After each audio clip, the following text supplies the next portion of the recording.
Os 7 pecados capitais. Os 7 pecados capitais, eles existem em cada um de nós. E alguns dizem que eles são parte de nossas almas. Esses pecados são fatais, eles têm um efeito gravemente destruidor na vida espiritual de uma pessoa.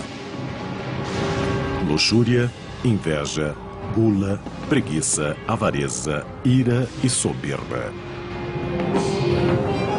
De acordo com a teologia cristã, pecar é simplesmente pensar nesses pecados capitais. A Bíblia diz que o resultado do pecado é a morte. Cada um desses pecados tem uma história secreta revelando como eles se tornaram capitais. Os 7 pecados capitais tiveram um enorme impacto na história, na sociedade e em nossas almas. Você não pode transgredir a lei moral de Deus sem que alguém pague um preço terrível.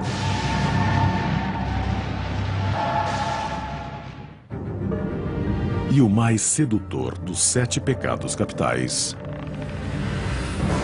é a luxúria. Os 7 pecados capitais não aparecem na Bíblia Sagrada. Então, de onde eles vieram?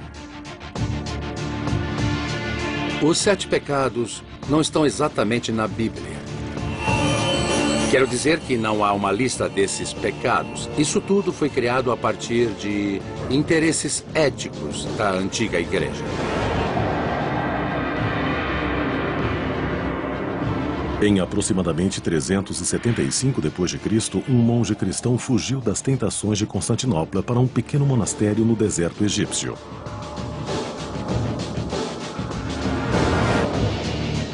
Seu nome era Evagrius Ponticus.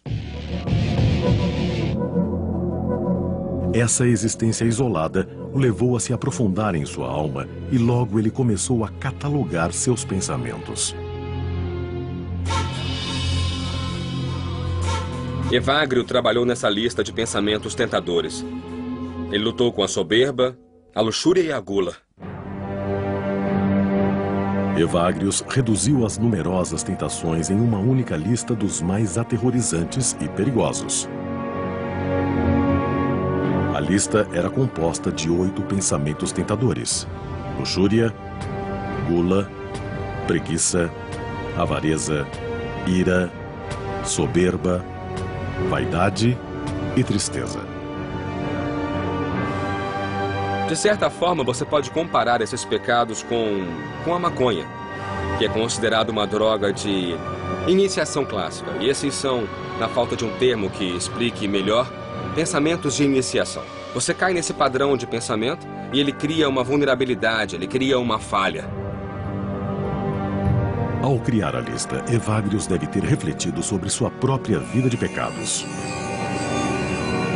O ex-diácono esteve envolvido com a esposa de um dignatário romano antes de se exilar no deserto. Houve um pecado com o qual ele lutou mais do que os outros, mesmo no exílio: a luxúria. Apesar desses monges raramente virem mulheres, a tentação da luxúria se mantinha.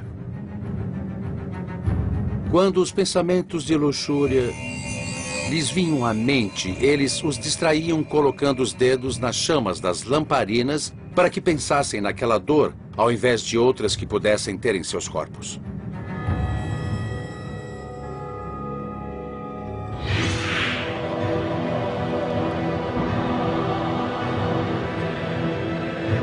Pecado da luxúria. Os antigos devotos chamavam de desejo desmesurado de prazer carnal. A Bíblia fala em fornicação, adultério, tentações da carne. O desejo sexual é tão poderoso que domina e destrói.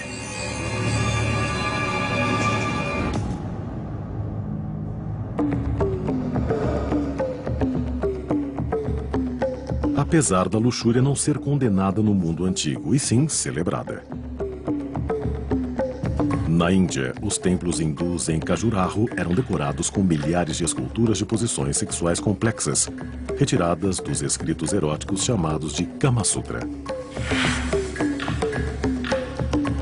Esse antigo texto hindu detalha 64 tipos de atos sexuais e discute os aspectos sagrados das práticas da prostituição, do sexo grupal, da homossexualidade e do sadomasoquismo. No Kama Sutra, sexo e religião são um só. Mais perto de nós, o mundo greco-romano construiu monumentos para celebrar a sexualidade. Na Grécia clássica, fronteiras e estradas eram marcadas com gigantescos pênis de pedra chamados Herma, por causa do deus Hermes da fertilidade. O deus Dionísio era adorado com rituais sexuais selvagens nas florestas. O sexo era parte da religião.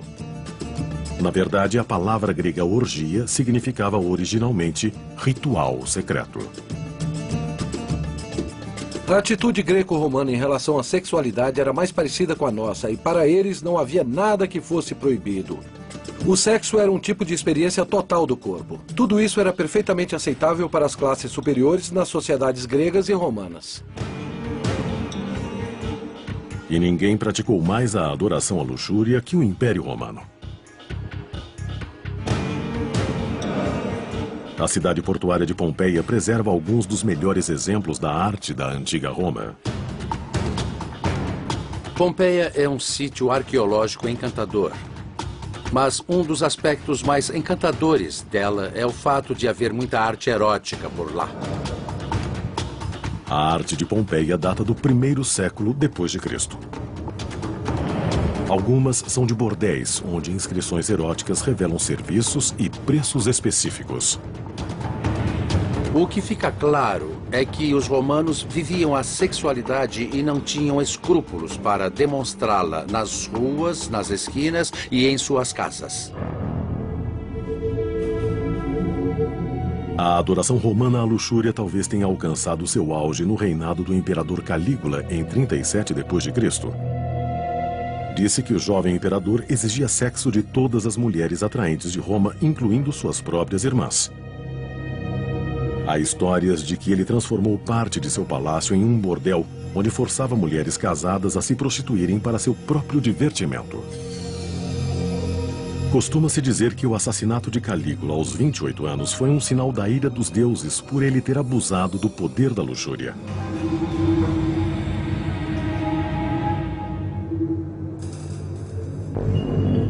Os romanos transformaram a luxúria numa deusa, Vênus, a deidade voluptuosa da sexualidade. Uma das maneiras mais antigas de se pensar na criação é o fato dos deuses e deusas serem criados da mesma maneira que nós. Eles procriaram. Agradecemos aos deuses pela sua atividade sexual, porque é graças a isso que temos plantações, seres humanos e tudo que é vivo na face da Terra. Roma. Um conceito bem diferente da sexualidade começa a surgir em outra parte, no Antigo Oriente Médio. Na herança judaico-islâmico-cristã, a Terra não é uma deusa, mas uma coisa. E Deus é o grande solteirão do céu. Assim, não existe o mesmo tipo de celebração da sexualidade dos deuses e deusas nesse grupo de religiões.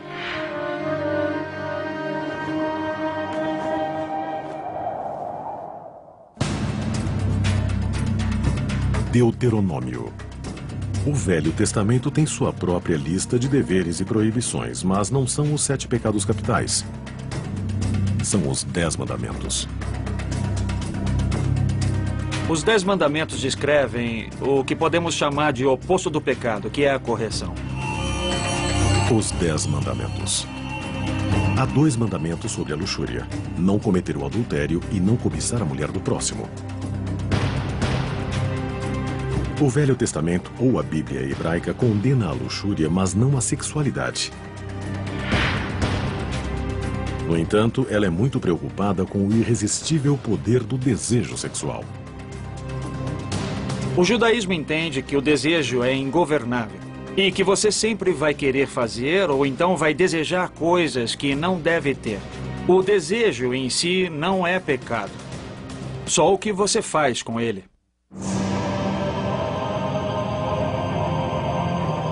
O cristianismo herdou essa tradição e a expandiu.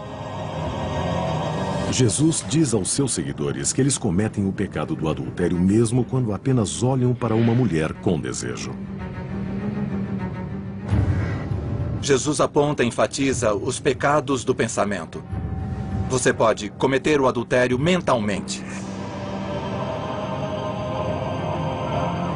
Jesus diz que a punição para o pecado é o inferno, a danação eterna. Os fiéis acreditam que, cometendo os 7 pecados capitais, uma pessoa vai para o inferno. Apesar de, em lugar algum da Bíblia, haver uma descrição do inferno. A representação mais poderosa da danação para os pecadores vem gerações depois da pena do escritor italiano Dante Alighieri. Foi por volta de 1320 d.C. que Dante escreveu A Divina Comédia, uma descrição elaborada do inferno, do purgatório e do paraíso. A história começa quando Dante se vê perdido nas florestas escuras.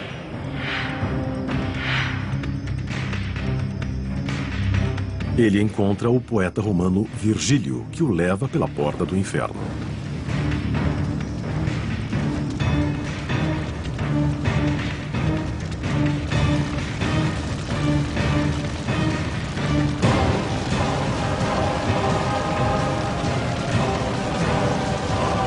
Dante descreve os 9 círculos do inferno. Os círculos têm punições progressivamente piores, do pecado menos ofensivo até o mais terrível. Todos os 7 pecados capitais estão representados. O preço que cada pecador deve pagar é de acordo com o crime que cometeu.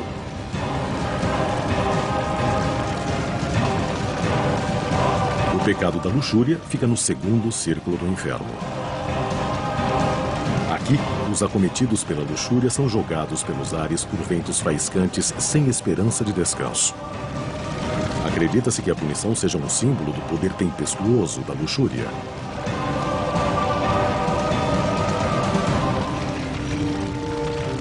Dante tratou o pecado da luxúria como o menos grave dos pecados. Considera-se que ele tenha pegado leve porque seria mais culpado por esse pecado. Dante visita depois o purgatório, onde os luxuriosos são purgados pelas chamas que os consomem, como o desejo sexual um dia os consumiu. A representação de Dante foi tão poderosa que se tornou a versão do inferno mais comumente aceita pelo cristianismo. Mas essa representação do inferno não tem nada a ver com a Bíblia. Os círculos do inferno e as punições dos condenados só vêm da pena de Dante.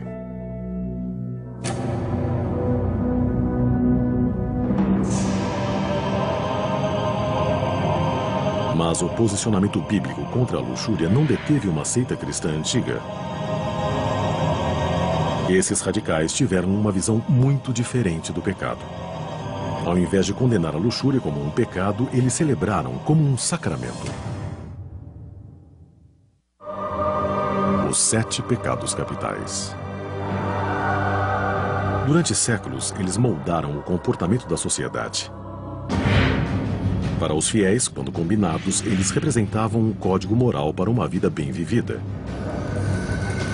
Cada transgressão tem uma definição e uma punição específicas.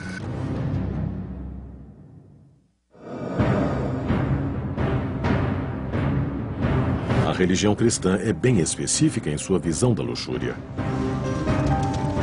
A Bíblia cristã diz: nem os imorais, nem os idólatras, nem os adúlteros, nem os efeminados, nem os sodomitas irão herdar o reino de Deus. Bíblia Sagrada. Nem sempre houve consenso nas visões sobre esse pecado.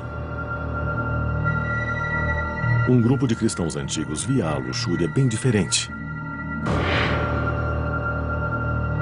Dizem que por volta de 325 d.C., um pequeno grupo de devotos cristãos se unia para a adoração.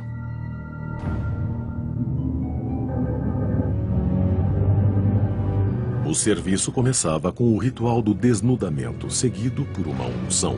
Depois, uma massagem em grupo e culminava num ato sexual entre o sacerdote e a sacerdotisa. A seita era chamada de carpocrática, parte de um movimento chamado de cristianismo gnóstico. A palavra gnóstico vem da palavra grega gnosis, que significa conhecimento ou informação. Os gnósticos tinham uma ideia muito diferente sobre o que era pecado. Na verdade, no Evangelho de Maria, Jesus diz claramente que não existe o pecado. O bispo do século IV, Epifânio, descreve a orgia gnóstica em detalhes. Eles entram em um frenesi entre si, sujam suas mãos em suas secreções e rezam totalmente nus.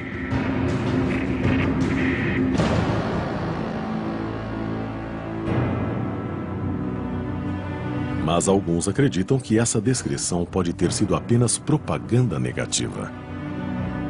Os caçadores de heresias, os heresiólogos, estavam ávidos para acusar seu propósito espiritual de qualquer falha. Eles diziam que alguns gnósticos faziam sexo com quem quisessem. Eles faziam festas de sexo, consumiam fluidos corporais uns dos outros. Era o que os heresiólogos diziam. Parece que a linha principal da igreja cristã viu o culto à luxúria como uma ameaça ao seu poder e às suas almas. Então, ela reagiu. Os evangelhos gnósticos foram destruídos. Os grupos foram proscritos, deixando para a história somente os contos sombrios dos cristãos antignósticos.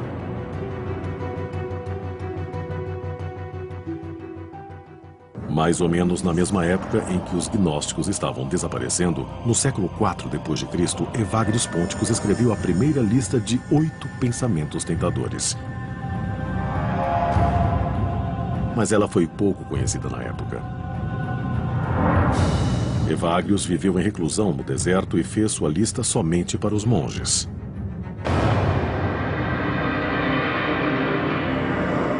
Os 7 pecados capitais só foram difundidos 200 anos depois. O Império Romano tinha ruído e, com ele, a Idade das Trevas começou. A atitude sensual e aberta com relação à luxúria foi esmagada. Ela foi substituída pelo poder crescente da Igreja. Foi nas mãos do reformador Papa Gregório o Grande que os 8 pensamentos tentadores se transformaram nos mais dramáticos 7 pecados capitais. Na criação da lista, o Papa eliminou a tristeza e a vaidade e acrescentou a inveja para fazer os 7 pecados capitais que conhecemos hoje: luxúria, inveja, gula, preguiça, avareza, ira, soberba. O Papa Gregório depois os divulgou pelo mundo cristão. Apesar de não serem encontrados na Bíblia, os 7 pecados capitais se tornavam agora uma doutrina cristã. Gregório é considerado um dos grandes reformadores na história da Igreja. Foi outra de suas mudanças radicais na doutrina cristã que teve um efeito enorme na Igreja, no conceito de pecado e principalmente no pecado da luxúria.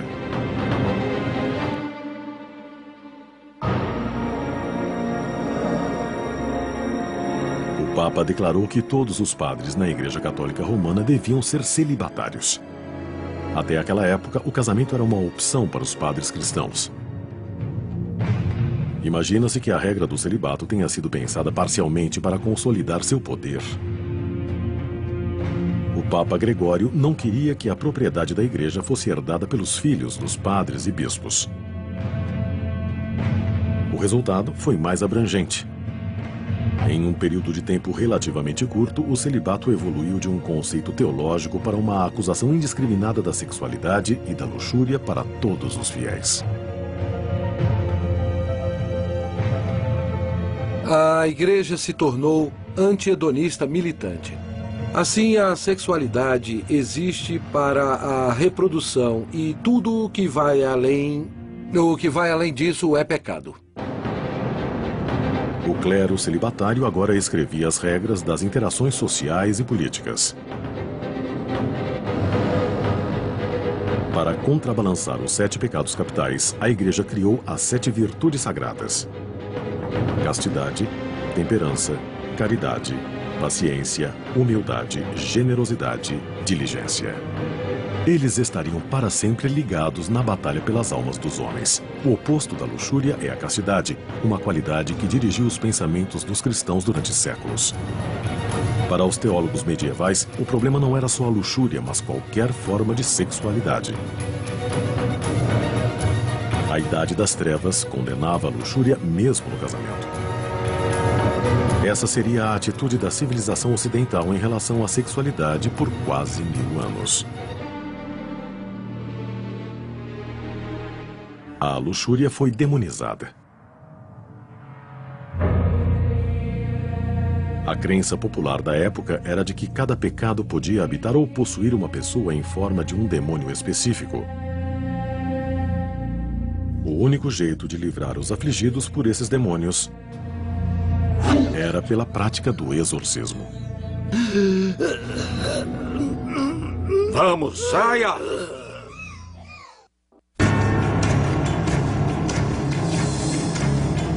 Os antigos monges cristãos acreditavam que os 7 pecados capitais tinham o poder de condenar o fiel à danação eterna.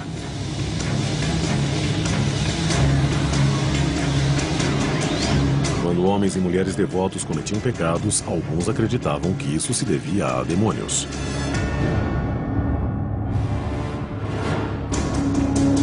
A humanidade acreditou na existência de demônios por milhares de anos.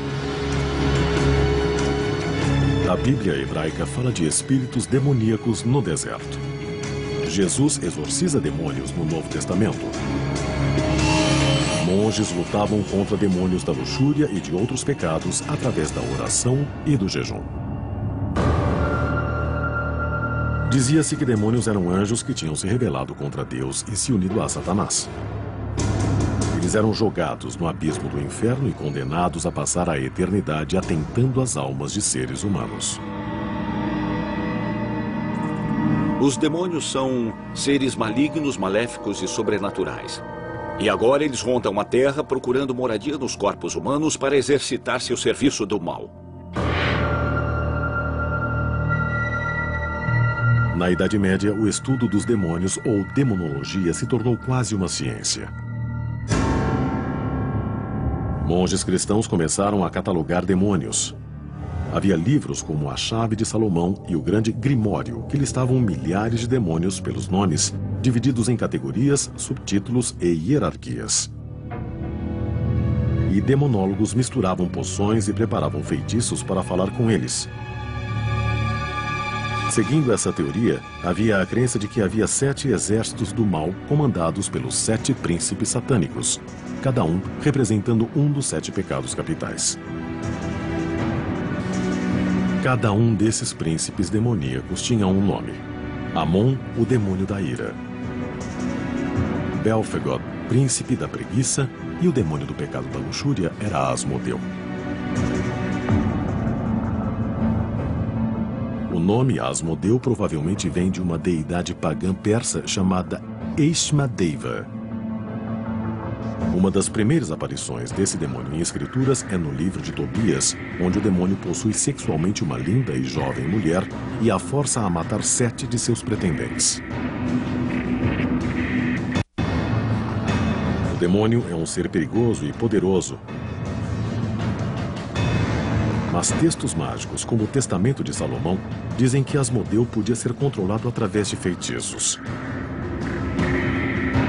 Também se achava que esse príncipe demoníaco podia ser forçado a realizar os desejos sexuais e até podia permitir relações sexuais com belos demônios femininos, chamados de súcubos, que davam prazeres incríveis enquanto consumiam as almas dos humanos.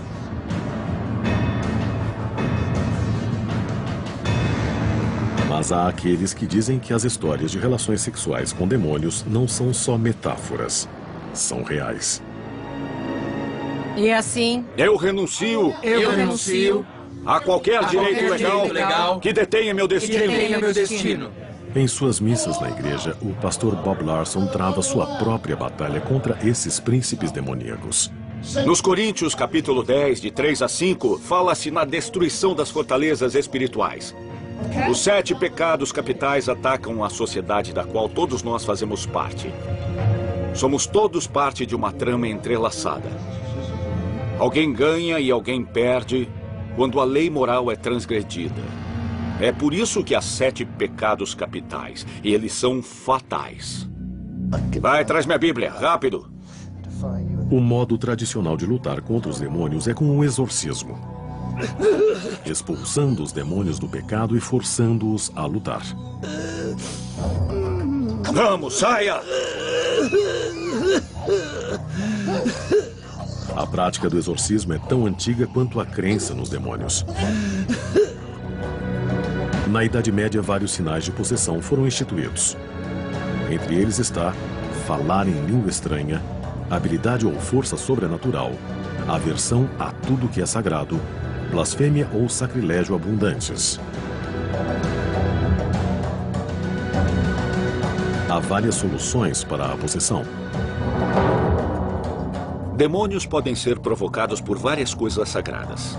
Tocar a pessoa com óleo de unção no sinal da cruz, a presença de uma cruz ou da Bíblia, rezar, ler a Escritura. Coisas que são sagradas e que um demônio não gosta de ter por perto vão incomodá-los. Entre os demônios mais comuns que o pastor Bob enfrenta está Asmodeu, príncipe do pecado da luxúria. Asmodeu, demônio da luxúria. Eu lido frequentemente com o demônio da luxúria. Às vezes ele entra através da pornografia. Geralmente ele entra quando alguém abusa sexualmente daquela pessoa. Larson usa vários métodos antigos para tentar livrar uma pessoa do demônio da luxúria. Eu ordeno o que o demônio deve dizer.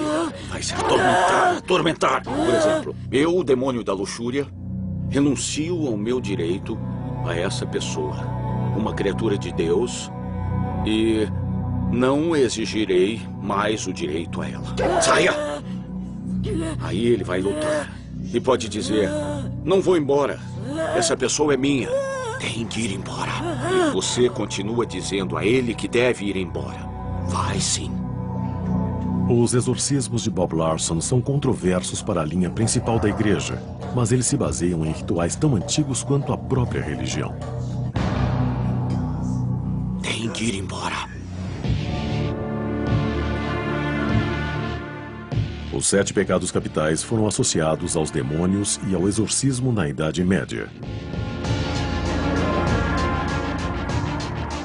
No mesmo período, 1213 d.C., para ser exato, a igreja agregou mais um detalhe à história do pecado: a confissão. Foi exigido que os cristãos fossem a um padre pelo menos uma vez ao ano e descrevessem seus pecados nos mínimos detalhes. Como um guia para ajudar os fiéis a determinar exatamente o que deviam confessar, a igreja os ensinou a considerar a lista dos 7 pecados capitais. Você encontra citações frequentes de bispos dizendo que as pessoas devem refletir sobre os 7 pecados capitais e que deviam pensar nisso quando fossem se confessar. Era em torno desse tipo de coisa que eles deveriam organizar e mudar suas vidas.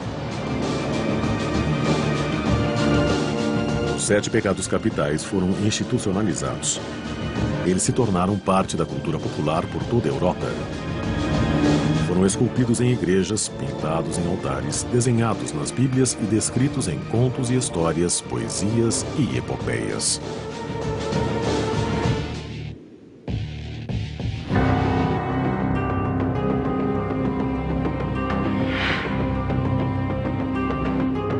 Depois, no século XVI, o mundo cristão bem ordenado mudou dramaticamente. O cristianismo se dividiu em 2 campos, o protestante e o católico. A cisão é chamada de Reforma Protestante. Ela começou em 1517 e durou mais 150 anos. O dos pontos principais de diferença era que os protestantes rejeitavam o conceito da confissão, mas mantinham um profundo interesse no pecado da luxúria.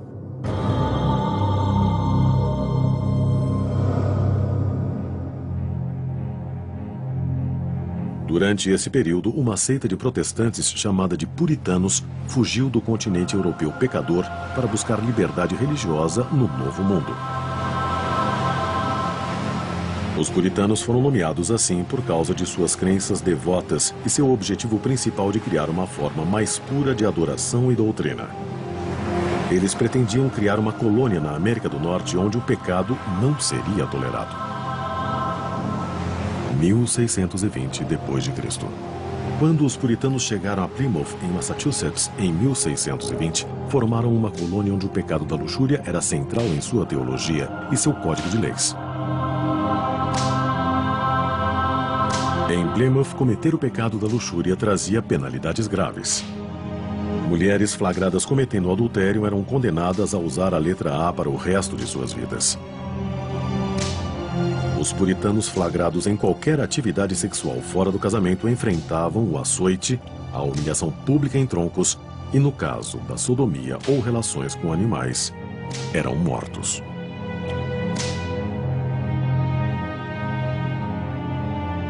Apesar da visão repressiva dos puritanos, o pecado da luxúria nunca foi eliminado. Alguns dizem que é porque a humanidade sempre teve a luxúria inata.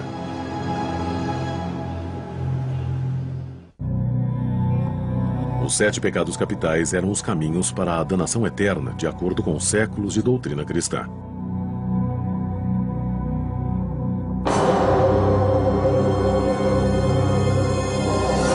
O pecado da luxúria é condenado na Bíblia, na tradição cristã e na herança puritana americana. Mas apesar da repressão, o demônio da luxúria nunca desapareceu.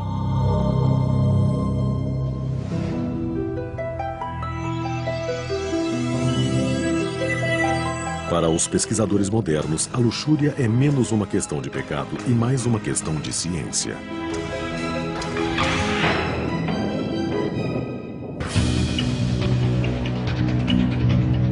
Os 7 pecados capitais são totalmente carregados de biologia. A luxúria, a ira ou a avareza são sentimentos que, se praticados com moderação, contribuem para o sucesso dos indivíduos que os praticam. Mesmo com as mudanças da sociedade durante os séculos, nossos instintos humanos primários se mantiveram os mesmos. O impulso sexual humano não mudou durante 4 milhões de anos. A luxúria não é uma emoção. É um impulso, uma motivação que vem de partes muito primitivas do cérebro. Centro Henry H. Wheeler Jr. de Imagens do Cérebro. Alguns neurocientistas acham que sabem agora por que a luxúria não pode ser eliminada. O instinto básico de acasalar, ou o que nós comumente nos referimos como desejo sexual, vem do hormônio da testosterona. Esse elemento químico está presente no impulso sexual de homens e mulheres. A química neurológica do amor romântico é a dopamina, que regula o prazer e a concentração. Quando você se apaixona por alguém, você aumenta a dopamina no cérebro e ela desencadeia a testosterona associada ao impulso sexual. Esses elementos químicos cerebrais interligados podem ter efeitos negativos. A dopamina associada a amor pode nos levar à luxúria e a testosterona pode imitar os sentimentos de amor. Qualquer tipo de estímulo sexual aumenta não só a testosterona, associada ao desejo sexual, mas também a dopamina, e isso pode levar você ao ponto de se apaixonar por alguém. Por isso, o sexo casual não é casual. A evolução criou o impulso para acasalar e procriar. Mas os seres humanos também evoluíram um tipo específico de comportamento para a procriação. Cientistas chamam de formação de pares ou monogamia. Para entender verdadeiramente o desejo humano, temos que examinar os hábitos de acasalamento de espécies inferiores. Seres humanos são como as outras espécies que estudamos. São interessados em parceiros sexuais variados. Biólogos falam sobre o que chamam de CEP, o que os humanos chamariam de adultério. CEP significa cópulas extrapar. Evidências genéticas revelam que mesmo espécies que formam pares, como os lobos e os cisnes, geralmente parecem ter algo mais por fora. O motivo biológico para as cópulas extrapar é simples. Traição e adultério dão uma vantagem evolutiva às espécies. Se você é macho, a vantagem é que pode acabar inseminando mais fêmeas e se tornando pai sem grandes esforços. Para as fêmeas, a vantagem é ter fontes adicionais e melhor material genético.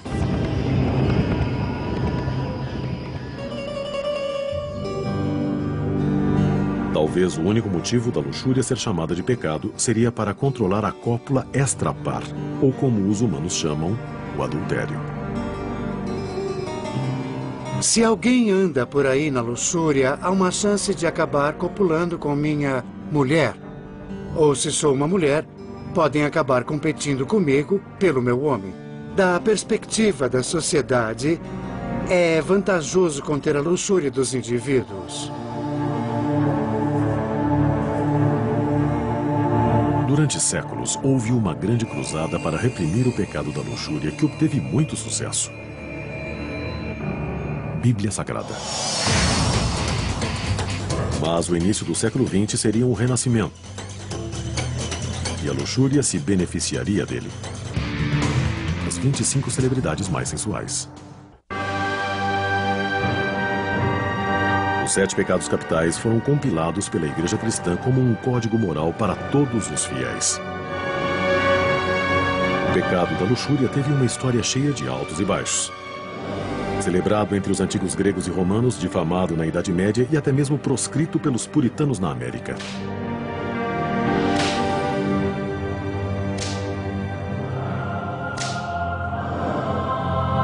A era vitoriana, nos anos 1800, ganhou uma reputação de puritanismo e repressão sexual. A literatura vitoriana frequentemente retratava os sentimentos sexuais como anormais, imorais e possivelmente insanos. A não ser, claro, que dentro do sagrado matrimônio. A prática da prostituição junto ao adultério e à homossexualidade, sem falar em todos os outros comportamentos luxuriosos, continuaram, claro, escondidos.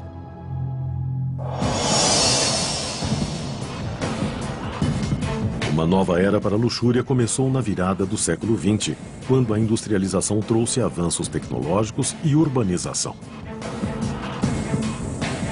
As garçons dos anos 20 marcaram uma evolução no conceito de luxúria, uma nova visão sexualizada da mulher.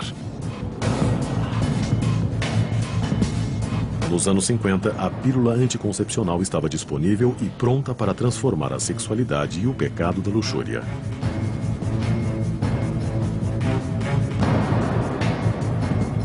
A evolução do pecado da luxúria foi total nos anos 60, quando as revoluções sexuais tomaram o mundo. Parecia que o pecado da luxúria e a virtude da castidade tinham mudado de lugar. A virtude e o vício eram parecidos aos olhos de quem via. Na crista da onda da revolução e, de certa forma, a direcionando estava um homem, Hugh Hefner. Sem dúvidas, meu pecado preferido é a luxúria. Um desejo pela vida é muito saudável. Isso inclui a sexualidade. Hefner criou a revista Playboy, construindo um império de olho no antigo, construindo um templo ao excesso e adorando a luxúria em toda a sua glória. Acho que a Playboy teve um papel grande na revolução sexual. Eu espalhei a notícia de que o sexo não era maligno.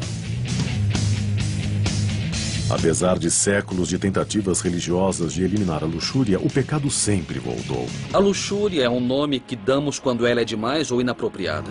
Existe um motivo biológico ou neurológico para ele continuar sendo uma tentação vital?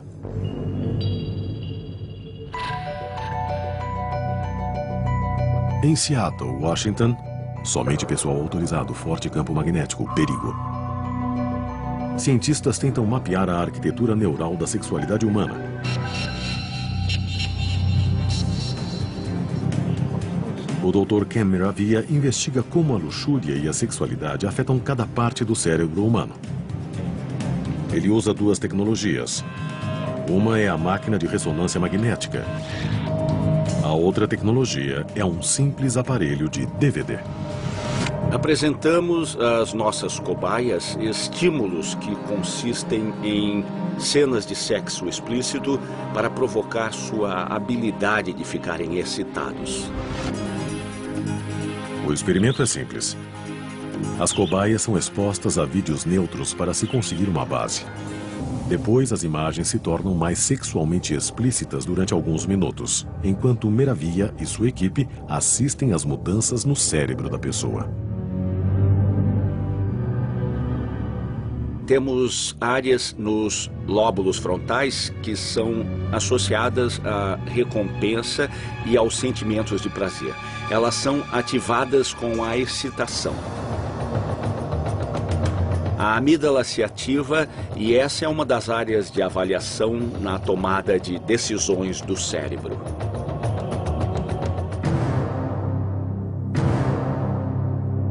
A ressonância mostra que quando a pessoa está sexualmente excitada, há um resultado intrigante para as novas descobertas. Também descobrimos que certas áreas do cérebro parecem se tornar menos ativas e parecem ser as áreas relacionadas ao julgamento moral, à inibição. Quando as áreas de desejo do cérebro se acendem, as áreas de discernimento são desligadas.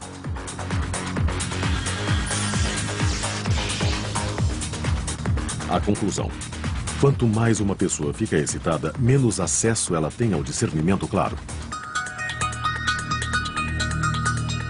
Parece que a ciência mostra uma ligação direta entre o desejo e o discernimento fraco. A teoria reforça a premissa básica dos sociólogos que estudam essa área do comportamento humano. Os pecados são bons, adaptáveis. O desejo sexual é normal, apropriado e saudável. A luxúria é um nome que damos quando ela é demais ou inapropriada. Por essa definição, algo se torna pecado quando é destrutivo. Parece que, de acordo com a ciência, é menos uma questão de ir para o inferno e sim de ir longe demais. Todos os 7 pecados capitais têm a ver com os excessos. Porque uma boa vida é sempre uma questão de moderação.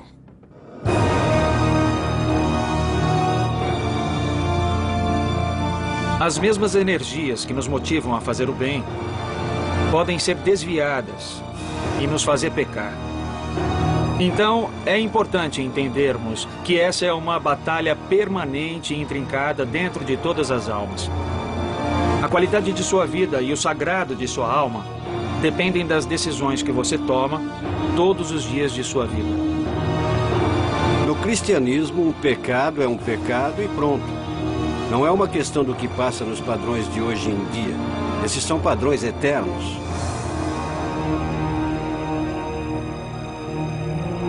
A questão continua. A prática da luxúria, da inveja, da gula, da preguiça, da avareza, da ira ou da soberba condena alguém a uma eternidade de punições nos abismos do inferno? Acredite no que for, os 7 pecados capitais continuam relevantes, porque ainda afetam a sociedade, a nós e, possivelmente, nossas almas. Os 7 pecados capitais.